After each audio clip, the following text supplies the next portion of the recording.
السلام علیکم۔ عزت نفس کا خیال رکھیں۔ ایک غلطی عام طور پر خاوند حضرات یہ کر لیتے ہیں کہ اپنے بیوی کی کسی بھی غلطی پر اسے لوگوں کے سامنے روک ٹوک کرتے ہیں، لوگوں کے سامنے اس کا مذاق اڑاتے ہیں، لوگوں کے سامنے بے عزت کر دیتے ہیں اور ڈانٹ بھی پلا دیتے ہیں۔ اپنے طور پر تو وہ اچھے بن جاتے ہیں، دوسروں کو تاثیر یہ مل جاتا ہے کہ دیکھو گھر میں میرا کتنا کنٹرول ہے۔ بہن کے سامنے بیوی کو ڈانٹ پلا دی، ماں کے سامنے بیوی کو ڈانٹ دیا اور ماں کی نظر میں بڑے اچھے بن گئے کہ ہاں ہمارا بیٹا تو گھر میں بہت کنٹرول رکھتا ہے۔ بہن کہتی ہے کہ میرا بھائی تو گھر میں بہت کنٹرول ہے۔ یوں وہ اپنی ماں بہن کی نظر میں بڑے اچھے بن گئے، مگر یقیناً اپنی بیوی کی نظر میں انہوں نے اپنی وقار کو صفر بنا دیا۔ اس لیے کہ ہر ایک کی اپنی عزت نفس ہوتی ہے۔ جب کسی کی عزت نفس کو مجروح کیا جاتا ہے تو وہ انسان کا دل ٹوٹ جاتا ہے، تو پھر اس انسان کا دل ٹوٹ جاتا ہے، اور یہ چیز گناہ میں شامل ہے۔ اگر ایک چھوٹے بچے کو لوگوں کے سامنے ڈانٹ دیا جائے تو وہ رونا شروع کر دیتا ہے، کیونکہ اس کی عزت نفس مجروح ہو جاتی ہے۔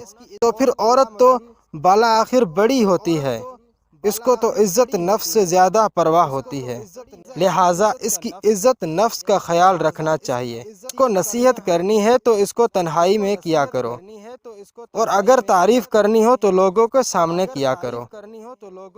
اس نصیحت کو زندگی کا اصول بنا لو۔ اگر تنہائی میں بیوی کو جلی کٹی بھی سنا دو تو بیوی بے شمار برداشت کر لے گی، مگر لوگوں کے سامنے کی ذلت برداشت کرنا مشکل ہوتا ہے۔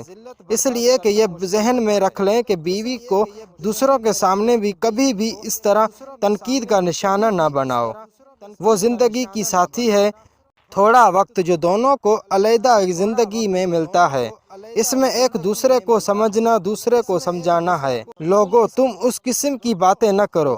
علماء نے لکھا ہے کہ بچہ جب تنہائی میں گرتا ہے اس کو زیادہ چوٹ لگتی ہے، وہ روتا نہیں ہے اور اٹھ کر کھڑا ہو جاتا ہے، لیکن اگر لوگوں کے سامنے گر جائے اس سے آدھی بھی چوٹ لگے مگر رونا شروع کر دیتا ہے، اس لیے کہ لوگوں کے سامنے اس کی عزت نفس مجروح ہوتی ہے، وہ درد سے نہیں رو رہا ہوتا، عزت نفس مجروح ہونے کی وجہ سے رو رہا ہوتا ہے۔